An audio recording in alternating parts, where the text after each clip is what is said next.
Bismillahirrahmanirrahim. Assalamualaikum warahmatullahi wabarakatuh. Salam sejahtera untuk kita semua. Bertemu lagi dengan kami, khusus channel pembelajaran kimia. Pada video kali ini kita akan meneruskan pelajaran mengenai reaksi dalam sel elektrolisis, di mana video sebelumnya udah kita bahas mengenai konsep elektrolisis. Oke, baiklah. Sel elektrolisis adalah suatu sel elektrokimia yang mengubah energi listrik menjadi energi kimia. Dalam hal ini adalah reaksi redoks menjadi reaksi redoks spontan. Ya. Sumber arus listrik kutub negatif namanya katode.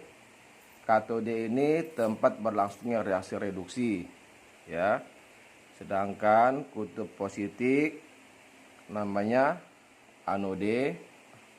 Anode ini tempat berlangsungnya reaksi oksidasi. Nah, elektrode ini dibagi dua. Ada elektrode yang inert. Yang inert yaitu karbon, platina, dan emas. Arti inert ini adalah elektrode yang tidak terlibat dalam reaksi. Ya.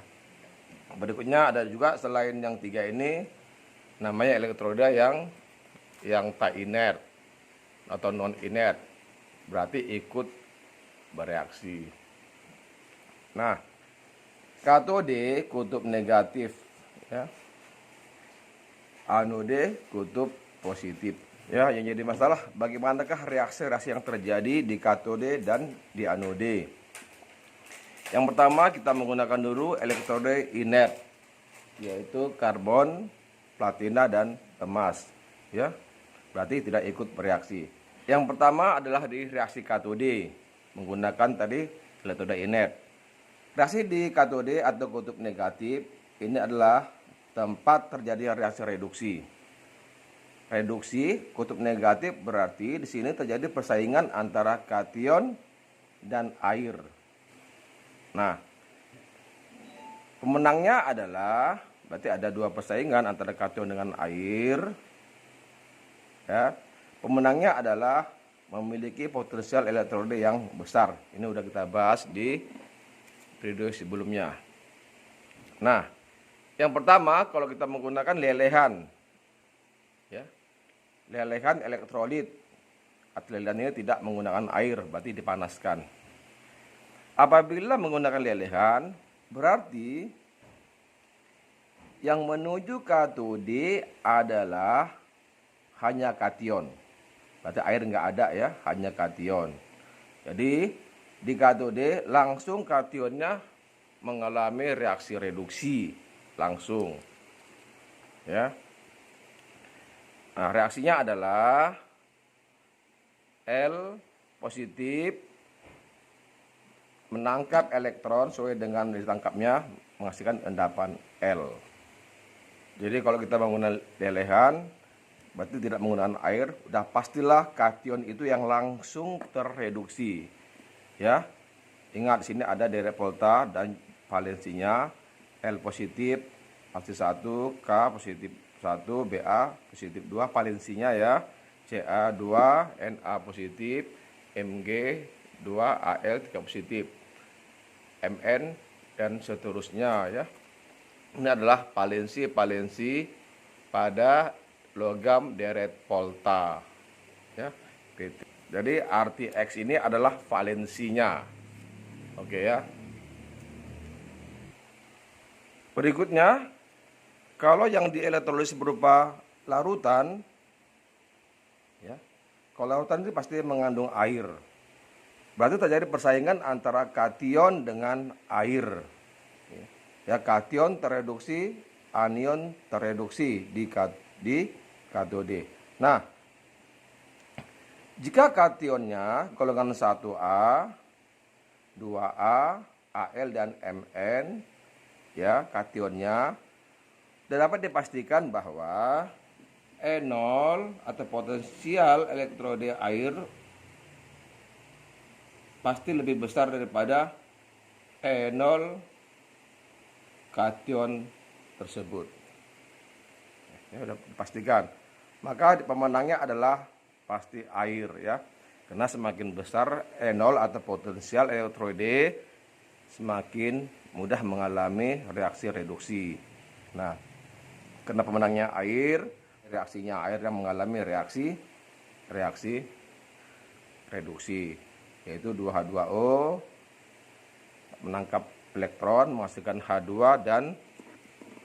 dan OH negatif. Berarti kalau kita lihat gambarnya, berarti di daerah ini nanti akan terbentuk gas H2 dan OH negatif ya reaksinya.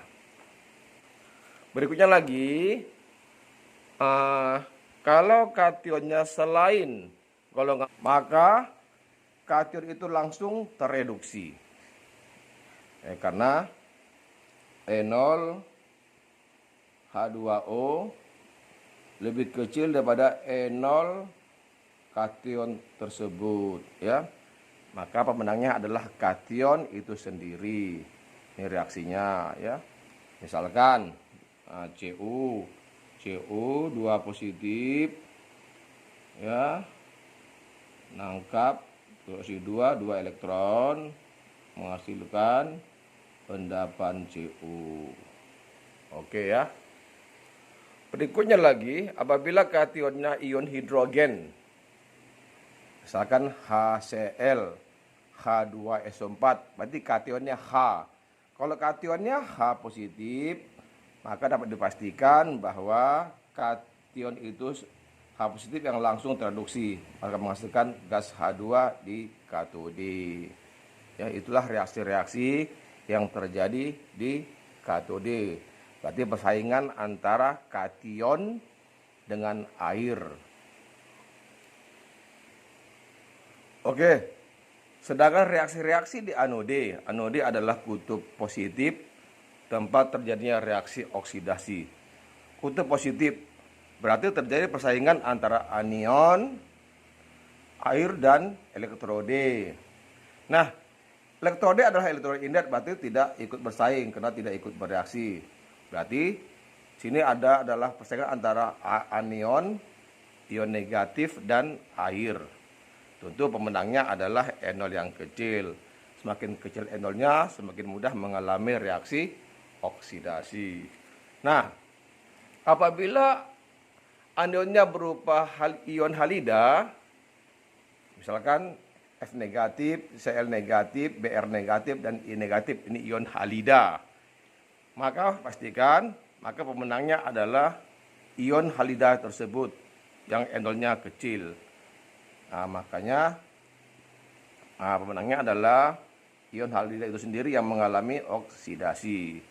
Misalkan Cl negatif menjadi Cl2 tambah 2 elektron, sini 2 ya.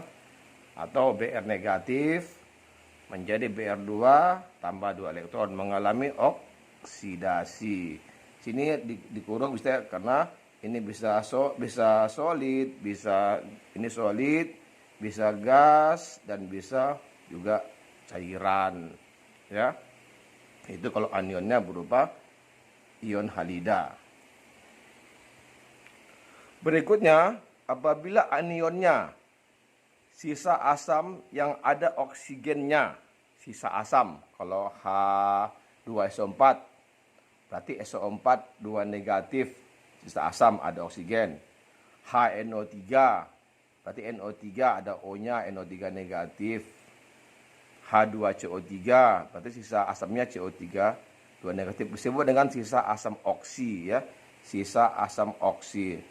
Apabila anionnya mengandung sisa asam oksi seperti ini ya anionnya, maka terjadi persaingan antara sisa asam oksi dengan air, maka pemenangnya adalah air ya. Jadi air yang mengalami reaksi oksidasi, berarti 2H2O menjadi O2 gas tambah 4 reaksi positif tambah dengan 4 elektron ya. Ini kalau sisa asap oksi. Oke ya. Dan berikutnya, apabila anionnya hidroksida, misalkan KOH, berarti OH negatif. OH negatif akan bersaing dengan air. Maka OH negatif sebagai pemenangnya. OH negatif akan mengalami oksidasi. Ini reaksinya ya. OH negatif menjadi O2 tambah 2H2O tambah 4 elektron. Dan berikutnya, apabila anionnya berupa oksida atau O2 negatif. Ini biasanya terjadi pada lelehan seperti Al2O3, O2 negatif. Maka anion itu akan teroksidasi dengan reaksi O2 negatif menghasilkan O2 tambah 4 elektron. Ya, itulah reaksi yang terjadi di katode dan di anode dengan menggunakan elektroda inert. Ya. Ingat, di katode tidak dipengaruhi oleh elektrode. Jadi elektrode hanya berpengaruh di anode saja. Oke, sekarang dengan menggunakan elektrode yang non inert, berarti selain CPTAU. Berarti elektroda non inert ini berarti elektroda yang ikut bereaksi di ruang anode. Ya, ingat, elektrode itu hanya berpengaruh di ruang anode. Nah, di katode ya, elektrode tidak berpengaruh di katode. Ya, sama juga dengan menggunakan elektrode yang inert. Jadi tergantung pada kation dan reduksi ya, tidak pengaruh. Sedangkan di anode untuk positif, apabila menggunakan elektrode yang non inert, dapat dipastikan bahwa langsung elektrode itu yang teroksidasi. Jadi kita nggak usah mikir-mikir lagi apa anionnya di dalam larutan atau dalam lelehan, nggak penting. Nah, dapat dipastikan bahwa langsung elektrode itu yang teroksidasi. Misalkan kita menggunakan elektroda Cu, maka Cu langsung larut atau teroksidasi menghasilkan Cu2 positif tambah 2 elektron. Ya. Langsung ya. Jadi kita tidak mikir-mikir lagi apa jenis anion di dalam larutan atau di dalam lelehan. Oke, sebagai contoh untuk soal nomor 1, tuliskanlah persamaan reaksi elektrolisis dari larutan Na2SO4 dengan elektroda karbon.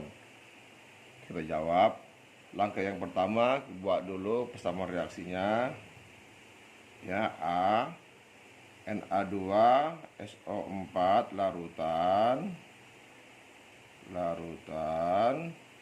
terion menjadi 2Na positif larutan dan SO4 2 negatif dengan menggunakan elektrode karbon, berarti elektrode yang inert.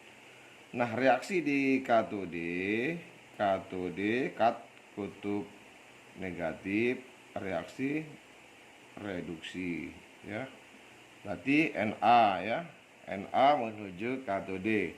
Nah, karena Na adalah golongan 1A, nah maka airlah sebagai pemenangnya, berarti air yang terreduksi di katode dengan reaksi H2O.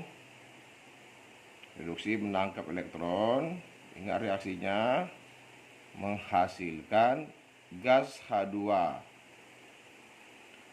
dan OH negatif larutan ya, bersifat basah. Ini terjadi di katode ya.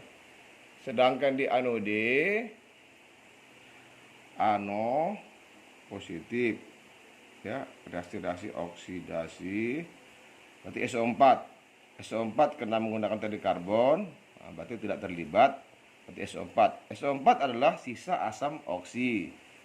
Jadi kalau anion sisa oksi, berarti pemenangnya adalah air. Berarti air yang mengalami oksidasi. Jadi H2O teroksidasi. Jadi beda reaksi oksidasi dengan reaksi reduksi air.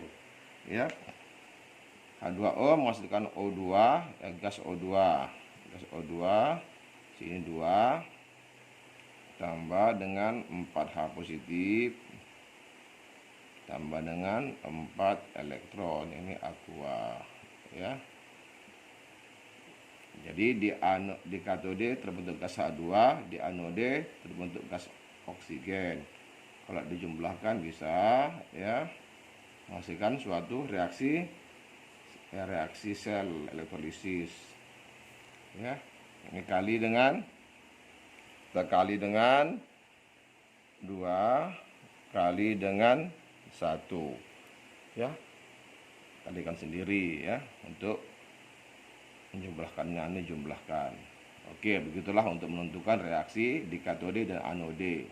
Yang B untuk leburan NaCl.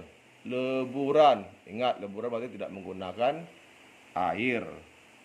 Jadi untuk B, NaCl, kita jawab NaCl leburan, ya, ini larutan, menghasilkan ion Na positif dan Cl negatif. Nah, berarti di katode kutub negatif reduksi. Nah, Na positif. Jadi langsung kation itu yang terreduksi. Karena dia tidak ada air, langsung kation itu yang terreduksi. Berarti Na positif valensi 1 menangkap elektron menjadi endapan Na, berarti mengendap logam Na di katode. Ya. Sedangkan di anode reaksi oksidasi Cl negatif. Nah, Cl negatif elektrode karbon tadi, ya, karbon elektrodenya. Berarti sisa ion halida, berarti ion halida sebagai pemenangnya. Berarti langsung Cl negatif itu teroksidasi menjadi Cl2. Ya, sini 2. Sini gas tambah dengan 2 elektron. Ya. Jadi itulah reaksi yang terjadi di katode dan di anode kalau dia menggunakan lelehan atau leburan. Ini bisa dikali dengan 2 dikali dengan 1. Ya, jumlahkan sendiri sama seperti yang kemarin. Oke. Sedangkan yang ke C, itu adalah 4. Berarti yang C, CuSO4 larutan ion menjadi Cu2 positif larutan dan SO4 2 negatif. Nah, dengan menggunakan elektrode Zn, ya, dengan elektrode Zn. Nah, Zn termasuk elektrode yang tak inert. Nah, oke. Berarti di katode kutub negatif reduksi. Nah, Cu2 positif. Nah, berarti ini bukan termasuk golongan 1A, 2A, Al, dan Ln. Maka langsung Cu itu yang terreduksi di katode. Sehingga langsung Cu2 positif menangkap 2 elektron, sudah valensinya menghasilkan endapan Cu. Ya, langsung. Nah, sedangkan di anode kutub positif reaksi oksidasi, ya. Nah, SO4 2 negatif tetapi menggunakan elektrode yang tak inert. Nah, kalau elektrode tak inert, maka langsung elektrode itu yang teroksidasi. Berarti ini tidak diperhitungkan lagi nih, ya, berarti nggak diperhitungkan, langsung elektrode itu yang teroksidasi, pasti dia pemenangnya. Sehingga reaksinya adalah Zn, elektrodenya langsung teroksidasi menjadi Zn2 positif tambah dengan 2 elektron. Nah, jumlahkan. Ya. Jadi begitulah cara menentukan reaksi di katode dan reaksi di anode ya, dengan menggunakan elektrode yang tak inert. Oke, mudah-mudahan paham semuanya ya. Oke, sebagai PR, ini ada PR untuk latihan kamu nih, ada A, B, nomor 1 ada A, B, C, dan E. Nomor E ini dengan elektrode yang berbeda, di anode dengan menggunakan Cu dan di katode dengan menggunakan Zn. Ya, sama aja prinsipnya. Oke, mudah-mudahan kamu paham semua. Oke, sampai sekian. Ini dengan assalamualaikum warahmatullahi wabarakatuh.